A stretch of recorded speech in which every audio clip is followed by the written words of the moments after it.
Hello everybody, it's the Raven425 here, bringing another video, and today we're going to be talking about what I believe is one of the most intriguing storylines to look out for here in the 2020 NFL season for the Miami Dolphins specifically.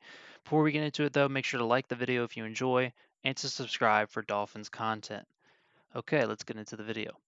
So as you can tell from the thumbnail, maybe you can tell at least, that this video is about Brian Flores, a second-year coach of the Miami Dolphins, formerly a defensive play caller slash linebackers coach and scout for the New England Patriots. So he comes in here last year. We didn't really know what to expect.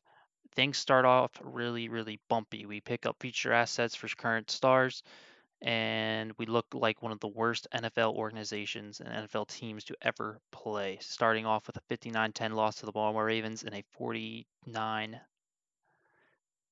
loss, I believe, to the New England Patriots.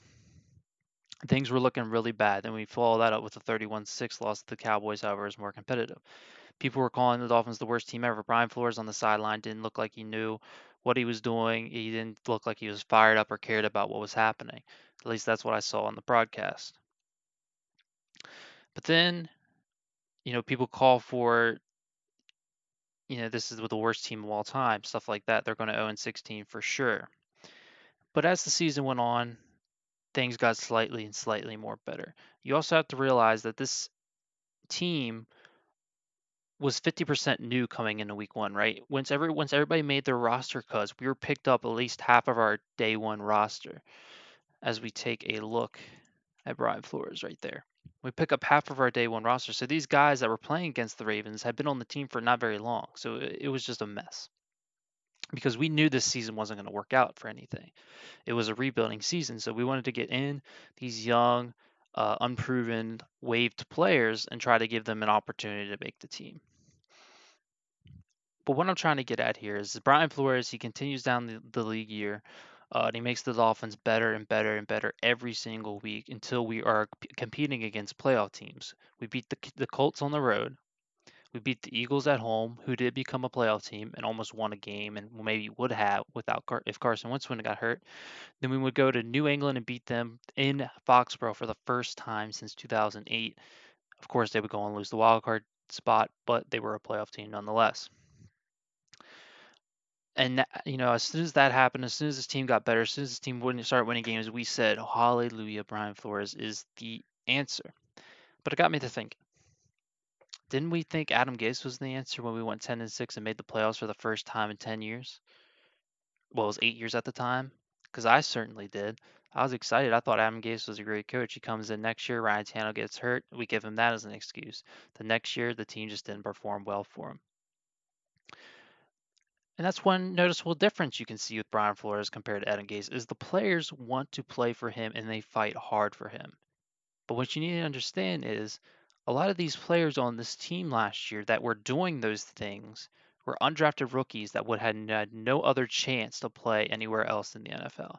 So they kind of saw Brian Flores as this guy who's like giving them the chance. They had to go out there, show it their all, give it their all, play their hardest because they realized this is what might be the only shot they have to make it big in the NFL. So you had players playing and selling out for Brian Flores on a team that they realized was bad. So when they won some games, it felt like a huge accomplishment.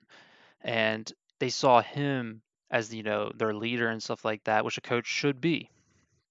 But what I'm trying to get at with that is you have these undrafted rookies, you have these young players that are given a shot here. So they sell out for Brian Flores. But now this year you got all these free agents coming, these big name stars, guys who are starters in the NFL that could easily get a job somewhere else. Will they sell out like they did, like the undrafted rookies and the young players who wouldn't have got a shot did? It's hard to tell. It's harder to control those kind of players. Players that you could cut and they wouldn't get picked up anywhere. They're going to listen to what you have to say. They're going to play their hardest week in and week out. I see from who they are signing and who they are drafting, I think that's what they want to do is get these players who love football, who are going to put everything they have into it. So if that is true, then perhaps that will continue. But you also have to remember now expectations are set for this team, right? They're not huge, to be fair, but there's expectations to win some games and to progress, right? And as soon as things go off the rail, you look at the head coach, and then if he loses the team, you realize that that coach isn't that great. But if he's able to keep the team and they're able to rebound, that's how you know the coach is great. So basically, what I'm trying to say here is I like Brian Flores. I think he's a good coach. I think he's going to be a good coach. But it needs to be more than a year. I know our Dolphins fans love him already. I do too. But we loved Adam Gase after he went 10-6 and made the playoffs. And we lost in the wild card round, but we gave him the excuse we didn't have our starting quarterback, right? So we have to see what happens here. If the Dolphins start off 0-6, something like that, which I don't expect them to, but if they do, will Brian Flores lose these big name free agents and young players that he brought in? Or will he keep them? Will they rebound? Stuff like that. Expectations are now in place, small, but they're expectations. Last year he had none. Last year this team was expected to be bad, which they were, but they were better than what people thought they were. So he exceeded those with 5 wins. It's rare that in the NFL that you exceed your expectations with 5 wins. So, will Brian Flores meet the expectations? Will he be able to rally his players like he did last year, like a true leader can? Or will he lose them? Will he meet expectations? Will he be less than that? We will have to wait and see. I like Brian Flores, but let's not crown him king just yet. And I will be looking out to see how the players react to him, how he communicates with the players, just how much they respect him throughout the season, through bad stretches, through good stretches.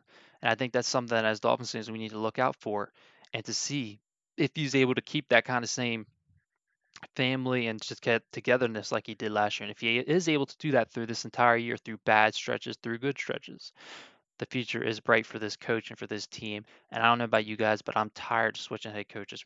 The great NFL franchises always stick with an NFL coach. When the Dolphins were great, they stuck with Don Shula through thick and thin. There were bad seasons, but they didn't give up, right? And I think that's what you need to do to be successful in this league. And I hope Brian Flores is able to do that and hope this organization gives him the chance to do that. And I believe they will. Thank you guys for watching, and I will see you next time.